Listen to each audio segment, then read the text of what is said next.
Well, welcome back.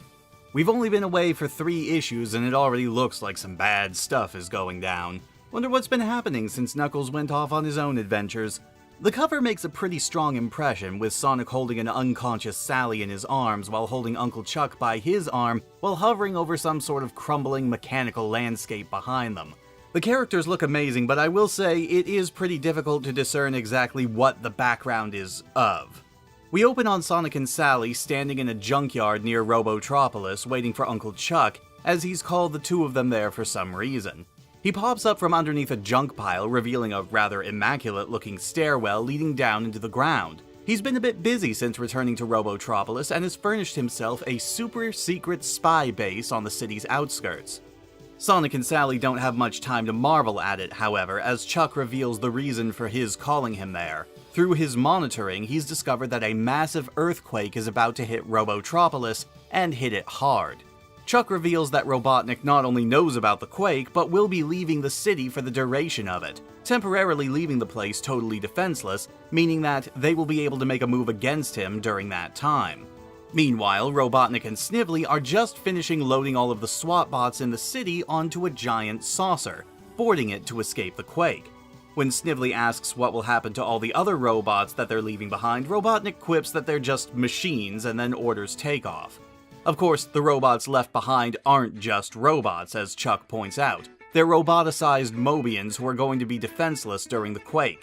He has a plan to de-roboticize them, but it means putting himself in danger during the quake. Sonic and Sally aren't willing to let him go it alone and follow him into Robotnik's lair to where the de-roboticizer is stored just as the quake begins. The quake does cause a small crack in the wall that they can use to get inside, but Sally notes, with the building starting to crumble up above them, that there's no way they'd have the time to de-roboticize everyone one by one, but Chuck has a plan for that too. He triggered an alarm, causing all roboticized Mobians to converge on them, and then he plans to overload the de-roboticizer, counting on it having a blanket effect. Counting on it. He doesn't actually know if it's going to work, and if he does this, then they lose the only real functioning de-roboticizer that they've ever had access to. That stupid one-time use mobile one notwithstanding. Guess it's better than just leaving all the bots to their fate, that's for sure. As the robots begin to pour into the room like something out of a modern zombie movie, Chuck urges Sonic and Sally to hide themselves as he throws the switch and overloads the device. After one big explosion that was apparently powerful enough to throw some of the Mobians backwards several feet, Sonic and Sally come to, half blinded, to find Uncle Chuck is still a robot.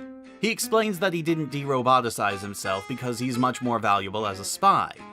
Fair enough, but I question how he managed to pull that off when he was standing right next to the machine when it went off. Hell, the fact that he was still in one piece after the explosion is rather impressive in and of itself.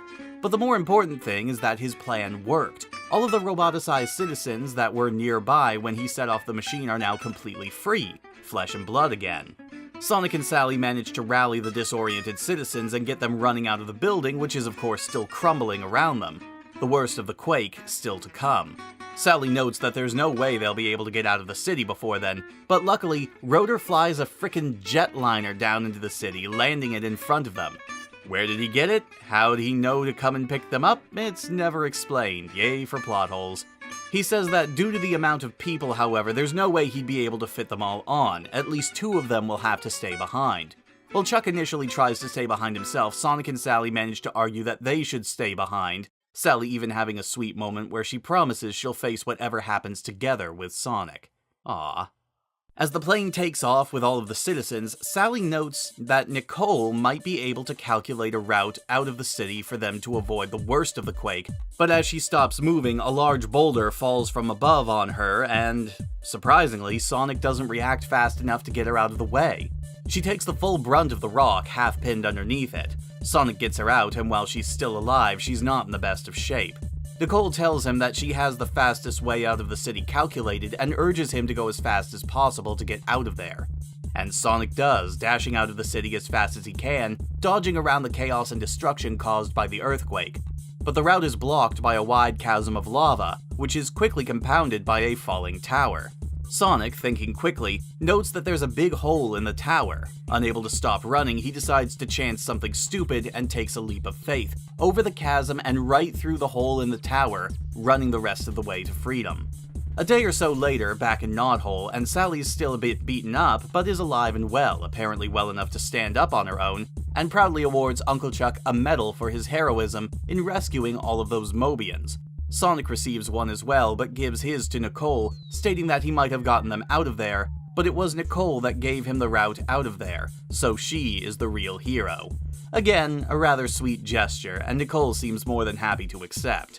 However, while they're celebrating, Robotnik is making his way home to his ruined city. He orders Snively to land immediately so that they can begin reconstruction. When Snively brings up the potential of the freedom fighters attacking while they're defenseless, Robotnik reveals that he launched a satellite for their ship that will project an impenetrable force field around the city while he's working to put everything back together.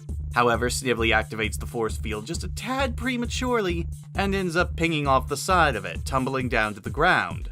So, that's it for their army, right? I mean, all the SWAT bots were in there after all. This is a pretty good story, but its main problem is that it moves too fast. It's got a real interesting premise, that's for sure, and definitely has the potential to have some serious ramifications down the line, with the destruction of a powerful de-roboticizer, de-roboticizing so many Mobians at once, and Robotnik being in a situation where his own resources are relatively limited. It could definitely be a situation that would shift the paradigm of the series, but no, despite its implications, it's treated as just a singular instance in the comic. There are also a lot of weird things that just come out of nowhere. With Chuck, I can believe he could find out about the earthquake and where the de-roboticizer is, just given his intelligence and what he has access to, but the sudden arrival of the jet and the fact that he wasn't de-roboticized in the blast with everyone else is just a little bit too convenient, even for a comic book story. Still, for a more serious Angelo DeCesar story, it's pretty well done and is a fun story on its own, inconsistencies aside. This time in the art department we have Brian Thomas again, and again I find his art very pleasant, particularly his use of shading and shadow, though at times it does make some of the characters look a little more sinister than I think he meant to. Other than that, he draws the characters in a slightly softer style than usual in this issue, which makes them look a little bit cuter than normal, with a slight cartoonish bent as well. It gets a thumbs up from me. And now we move on to our backup story, with an interesting change-up this time, as both the story and the artwork are done by Rich Kowalski. And hey, it's even starring Bunny for a change, how nice. It starts off with Bunny and the others winding down from a day of volleyball, but she's been suffering from some kind of strange itch almost all day. Cut to later that night, and Bunny runs to the others in a panic, and shows off that her robotic parts are apparently expanding, like some sort of ugly skin rash. Rotor examines her, but basically just tells her what we already see, that the robotic parts are somehow self-replicating themselves, spreading across her body in an attempt to finish the roboticization process, and he has no idea how to stop it. And we see that it's progressing very rapidly, with pretty much everything but her head being completely covered by metal. And then it goes from bad to worse, as her body automatically starts a pre-recorded transmission from Robotnik himself, who states that back before she was partially roboticized, he implanted a self-replicating and repairing device into her that would eventually ensure that she was fully roboticized, even stating that if she were somehow to be completely de-roboticized, the device would remain and would make sure that, in time, she would be re-roboticized in short order. She immediately believes this, losing all hope and even starting to accept her upcoming full roboticization, saying that it won't be so bad, showing that even her mind is being affected now. The others try their best to comfort her, saying that they will find a way to undo this, but during the night, Bunny writes a tearful goodbye, not wanting to endanger them by suddenly losing control of herself, and then takes off, now pretty much fully a robot, but still possessing her free will. She runs as far as she can until exhaustion causes her to lay down and go to sleep, and then she wakes up, back where the story began, back to normal, being woken up from her nightmare by Sally. She tells her about her bad dream, and Sally assures her that she has nothing to worry about, and Bunny desperately hopes that she's right. Normally, I would not be happy about the whole "it was just a dream" story, but this story at least has the decency to foreshadow it by naming the story Bunny's Worst Nightmare. But despite it being a dream, I do actually enjoy this story, mostly because of the psychological implications it has on Bunny. She loves her home and her friends, but her status as being half robot makes her feel like at any time she could be a danger to her friends and her new family. There are parts of it that felt kind of clumsy. The transmission from Robotnik really felt like a kid constantly making up new rules during a game of make-believe, trying to stop others from being able to counter whatever they were doing, which is a little off-putting, but again, it is a dream, a nightmare to be specific, and Bunny was clearly going with the worst-case scenario, where there is no hope, no fix, no nothing, where she is totally and completely screwed. It's rather poignant, and it wants to say a lot about Bunny's situation, but with how straightforward it is, it doesn't go nearly as deep as it could. And yes, kid comic, that whole excuse, but I still feel, even when the comic still progresses and gets a bit more complicated, this was an aspect that was never really fully fleshed out, never fully explored, even when it was at its peak. The idea of what it really is like to be caught between flesh and robotics. But again, as a standalone story, while the dream route does kind of annoy me, in this instance, I'm alright with it, and I think this is one of the few times when I've found it to be appropriate. In terms of art, it's a bit of a mixed bag. While I think Kowalski's storytelling was pretty good in this issue, you then have to look at things like the art, and it just seems a bit awkward. Overall, he does a good job with keeping the characters on model, but pulling close to their faces, their expressions just don't really look right to me, especially Bunny, since we're focusing on her most often. But I do think that her fully roboticized form is pretty damn cool. Most of the robots don't have blue eyes like that, it's a very nice contrast.